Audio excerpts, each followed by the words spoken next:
সেনাবাহিনীর উদ্দেশ্যে বলতেছি, ধানমন্ডি 32 নম্বর বাড়ি ও একটা অভিশপ্ত বাড়ি।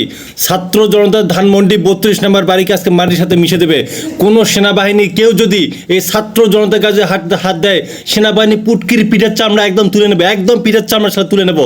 ফাজলাম শুরু করছে 15 বছর ধরে ফ্যাসিস্ট হাসিনার পা চাটতে সব কিছু বিলিয়ে দিয়ে আজকে জনগণের সাথে তামসা। আজকে যদি ধানমন্ডি 32 নম্বর বাড়িকে যদি রক্ষা করা হয়, যদি ছাত্র জনতার কাছে একটা যদি টাকা হয়, এই সেনাবাহিনী আজকে যে নির্মমতা আমরা চালবো, আমরাও কিন্তু বসে থাকবো না। আমরা প্রয়োজনে সশস্ত্র যুদ্ধ করব। আমরা ফ্যাসিস্ট হাসিনাকে ভয় করিনি, তার বিরুদ্ধে যেহেতু যুদ্ধ করছি, আমরাও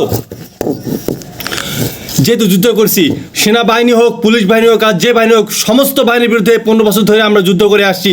আজকে যদি সেনাবাহিনী যদি ধানমন্ডি 32 নম্বর বাড়িতে যদি ব্যারিকেড দেওয়ার চেষ্টা করে, বা আমাদের ছাত্র জনতাকে যদি একটা টোকা দেওয়ার চেষ্টা করে, সেনাবাহিনীর প্রত্যেকটা ক্যান্টনমেন্ট দখল করা হবে। সেনাবাহিনীর প্রত্যেকটা পোশাকটা খুলে উল্টো করে ঝুলে সবগুলো পিঠের চামড়া তুলে একদম লবণ লাগিয়ে দেওয়া হবে। হুঁশিয়ার করে দিয়ে বললাম, লাস্টবার বলতেছি, জনগণের কাতারে আসেন, জনগণের সাথে কাজ করেন। জনগণের বিরুদ্ধে গেলে ফ্যাসিস্ট হাসিনাকে যেভাবে এই দেশ থেকে বিতাড়িত করা হয়েছে, ঠিক সেইভাবে সেনাবাহিনীকেও এইভাবে বাংলাদেশ থেকে বিতাড়িত করা হবে। যারা ফ্যাসিস্টের দোষর, যারা ফ্যাসিস্টের দালাল, তাদেরকে বাংলা মাটিতে আমরা স্থান দেব না। হুঁশিয়ার করে দিলাম। ইনকলাব জিন্দাবাদ।